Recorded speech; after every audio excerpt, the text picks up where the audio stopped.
आज रात कम से कम सोते वक्त उस पूरे घटनाक्रम पर विचार तो जरूर करिए।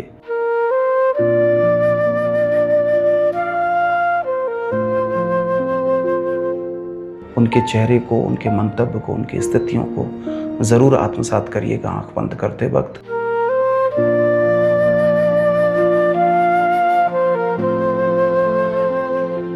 ऐसा ना हो कि हम गहरी नींद में सो जाएं, सिस्टम, सरकार, देश को खोखला कर जाए।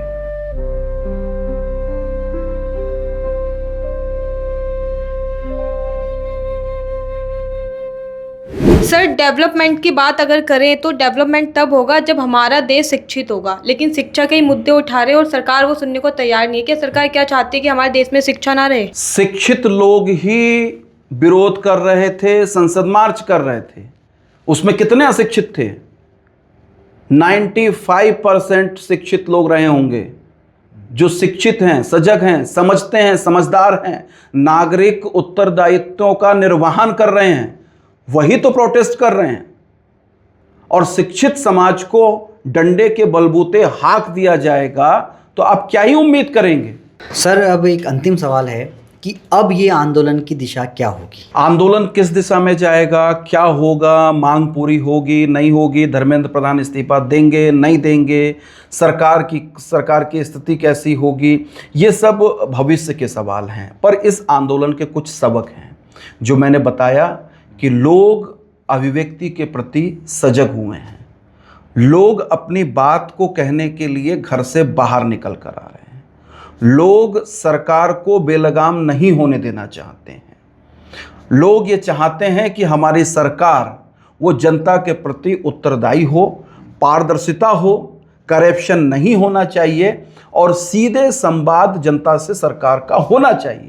उम्मीद है आप सभी को उन सभी सवालों के जवाब मिल चुके होंगे जो अभी तक आपके मन में आ रहे थे, हमारे मन में भी थे। हमने आप बीती बताते हुए सभी सवालों का जवाब देने की पूरी कोशिश की है और आगे भी हम इसी तरह ही कोशिश करते रहेंगे। दोस्तों, जब हम लोग संसद मार्च में थे, विरोध चल रहा था और उमस बहुत ज़्यादा थी, संख्या इतनी थी कि पैर रखने की जगह नहीं थी और अपने किसी भी बंदे को हम पहचान नहीं सकते थे। ये हम अपनी आप बीती दर्ज करा रहे हैं। हम 4 लोग थे जो आपस में बट गए थे, खो गए थे एक तरीके से कह सकते हैं, क्योंकि कुंभ के तरह ही वहाँ पर लोग उमड़े हुए थे, इतनी भीड़ थी।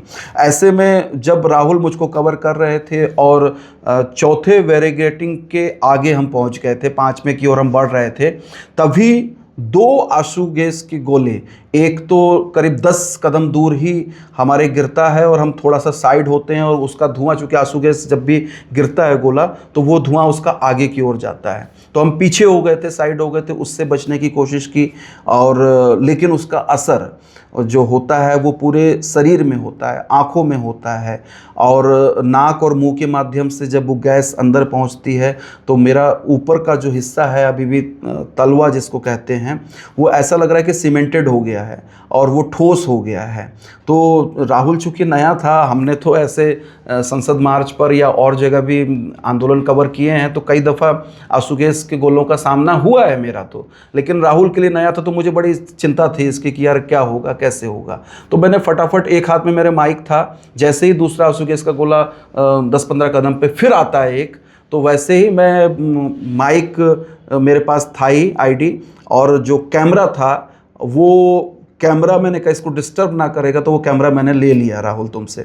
और उसके बाद मैंने भी थोड़ा सा बचने और भागने की कोशिश की और भागते हुए पूरी सांस फूल गई थी, नहीं भागा जा रहा था, नहीं बातचीत हो रही थी और हम ही नहीं, मेरा कैमरा लेकिन हमने बंद नहीं किया था और कैमरा आगे पीछे की तस्वीरें जो साझा की भी हैं हमने, वो बहुत सारे लोगों को रुला दिया था उसने।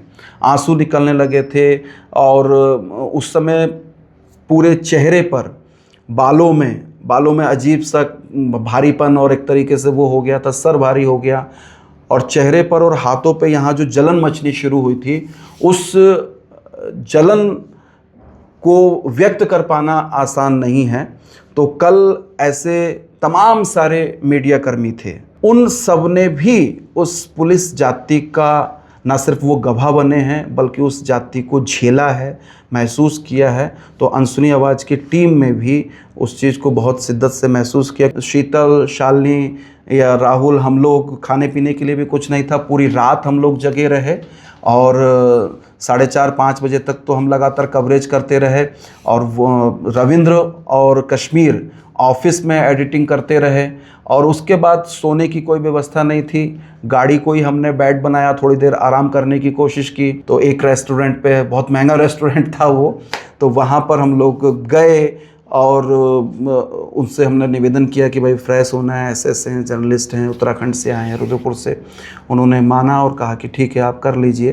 तो 8:30 बजे वहाँ पर रेस्टोरेंट वगैरह खुलते हैं, पर उन्होंने पहले ही हमको इजाज़त दे दी और वहाँ जाकर हम लोग फ्रेश हुए, सब कुछ हुआ। तो सुबह हमने एक एक डेढ़ पराठा खाया, एक पराठा खाया मेरे ख्याल सबने, एक एक पराठा खा के पूरा दिन हमारा गुजरा। और उसके बाद जाम इतना भयंकर हो गया था, चारों तरफ लोग थे, वेरीगेटिंग थी, मेट्रो चल नहीं रही थी और आप नेटवर्क था नहीं, नेट सिस्टम डाउन था, तो आप कैसे भी बाहर नहीं निकल सकते थे।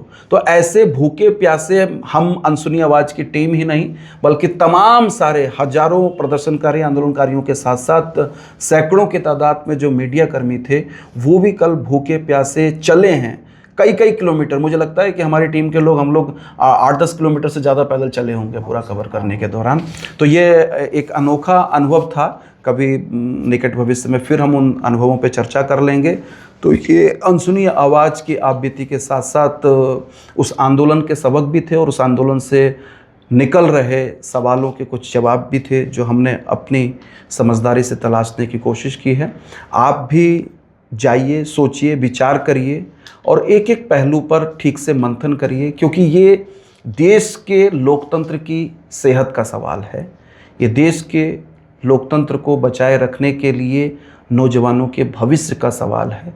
इसलिए गंभीरता से आज रात कम से कम सोते वक्त उस पूरे घटनाक्रम पर विचार तो ज़रूर करिए। और जब आप सोचें तो उन 20 नौजवानों ने जो इस दुनिया को अलविदा कहा, किस कंडीशन में, उनके चेहरे को, उनके मंतव्य को, उनकी स्थितियों को ज़रूर आत्मसात करिएगा आँख बंद करते वक्त। ऐसा ना हो कि हम गहरी नींद में सो जाएं, सिस्टम, सरकार देश को खोखला कर जाए।